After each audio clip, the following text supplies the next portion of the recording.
ಇಲ್ಲಿ ನಾವು ತಾತ್ಕಾಲಿಕವಾಗಿ ಏನು ಅಂತ ಹೇಳಿ ರೆಕಮೆಂಡೇಶನ್ ಮಾಡಿದ್ದೇವೆ. ಅವರಿಗೆ ತಾತ್ಕಾಲಿಕ ಏನು ವ್ಯವಸ್ಥೆ ಮಾಡಬೇಕು ಅಂತ ಹೇಳಿ.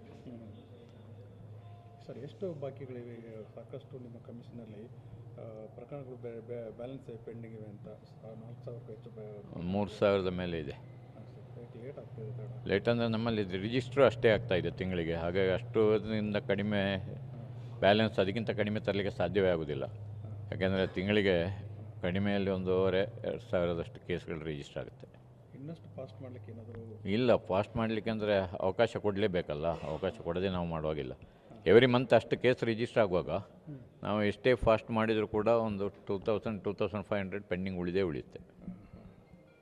ಈ ಆಲ್ಮಟ್ಟಿ ನಿರಾಶ್ರಿತರ ಸಮಸ್ಯೆ ನೋಡಬೇಕು, ಅಲ್ಲಿ ಹೋದ ಮೇಲೆ ನೋಡಬೇಕು ಏನೆಲ್ಲ ಇದೆ ಅಂತ.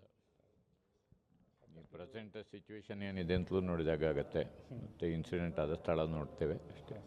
ಈಗ ನೀವೇನು ಜಿಲ್ಲಾಡಳಿತದಿಂದ ಏನು ಇನ್ಫಾರ್ಮೇಷನ್ ಕಲೆಕ್ಟ್ ಮಾಡ್ಕೊಂಡಿದ್ದೀರಿ ಅಲ್ಲಿ ಇನ್ಸಿಡೆಂಟ್ ಬಗ್ಗೆ? ಇಲ್ಲ, ಇನ್ಸಿಡೆಂಟ್ ಬಗ್ಗೆ ಜಸ್ಟ್ ಬ್ರೀಫಾಗಿ ಏನು ಅಂತ ಹೇಳಿದ್ದಾರೆ ಅವರು. ನೋಡಬೇಕು ನಾವಿನ್ನು. ಈಗ ಕೋಗಿಲೆ ಲೇಔಟ್ ಬಗ್ಗೆ ನೀವು ಒಂದು ಮಾಹಿತಿ